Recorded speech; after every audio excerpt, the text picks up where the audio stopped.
Bonjour, nous progressons dans le temps. C'est la raison pour laquelle, compte tenu de tout ce qui se passe, je vous invite, s'il vous plaît, à penser aux enfants. Parce que de plus en plus, avec les temps qui arrivent sur nous, et qui seront très durs, ce n'est pas par pessimisme que je parle, j'en ai presque la certitude. Pensez donc à protéger nos enfants. Il y a les protections que nous pouvons avoir en évitant de faire ceci ou cela de mauvais, de fréquenter tel ou tel lieu à cause des inconvénients qu'ils peuvent rencontrer. Mais il y a aussi, et par-dessus tout, invisiblement présent, il y a la prière. La prière, amis, ce n'est pas une lamentation faite à un saint ou à un Dieu quelconque. Une prière est quelque chose, c'est un acte de bonté que l'on lance vers une entité de notre choix. Actuellement, pour ceux qui croient en une mère supérieure, une mère divine, il y en a beaucoup, peuvent prier Myriam en ce qui concerne les chrétiens, afin que les enfants soient protégés. Mais là encore, tous ne peuvent l'être, tous les enfants ne peuvent l'être à cause des dettes à payer et provenant d'antériorité des grands-parents ou tout simplement de parents éloignés. Sans que vous ayez connaissance de leur existence, beaucoup de choses qui nous arriveront dans notre vie, nous le rappellerons. Sachez-le, et ceci est très important. Vous savez, tout cela me fait penser à quelque chose que j'ai vécu. Ceci, c'était le 27 novembre 1991. J'étais chez une amie qui habitait le 17e arrondissement à Paris.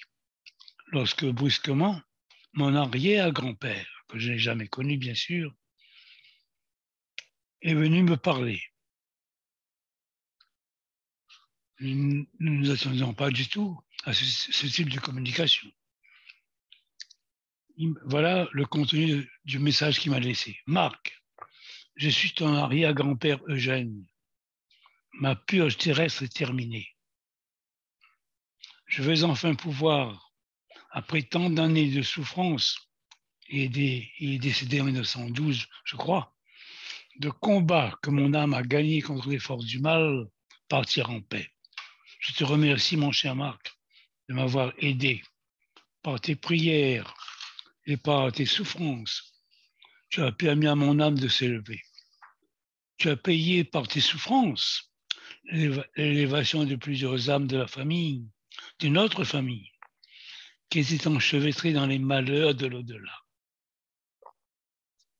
C'est pour vous dire que nous ne savons vraiment pas ce qui se passe là-haut. La communication continuée était d'ordre personnel, alors je ne la cite pas. J'ai réalisé à ce moment-là pourquoi j'avais vécu une vie d'enfer depuis très longtemps. Enfin, une vie faite de malheurs et de drames, et pourquoi je ne pouvais pas donner d'explication à tout ce qui m'arrivait. Je n'avais plus de contact avec lui depuis très longtemps. J'ouvre la communication, la parenthèse, et je reviens à la communication relative aux prières pour les enfants. Il faut retenir aussi les amours vécus dans la débauche, la violence, qui n'ont pas su s'éteindre, se consumer dans la matière, atteignant l'âme plus qu'il ne le fallait. La survivance de toutes ces énergies négatives qui n'ont pas su s'adapter au changement de vibration et les modifications des corps nouveaux récoltés après la mort, parce que nous avons des corps nouveaux. Si le corps physique pourri ou est brûlé ou je ne sais rien, nous avons un autre corps fait de lambeaux de lumière, comme je vous l'ai déjà dit, mais avant qu'un corps soit recouvert de lambeaux de lumière, il peut se passer un certain temps, selon l'expression. Il y a aussi, pour certains, la chance qu'ils ont de recevoir des êtres de lumière par le biais du canal du maître Enoch, et du maître Moria. Ce sont des entités spirituelles peu connues pour nous présenter le labyrinthe comment dirais-je, mon Dieu, les parcours du labyrinthe que nous avons à parcourir. C'est très dur, amis. Croyez-moi, après cette vie, qu'allons-nous devenir? Comme on dit, Dieu seul le sait. En attendant, croyez-moi, il ne reste plus qu'à attendre et à prier. Au revoir, bonne journée, bon courage.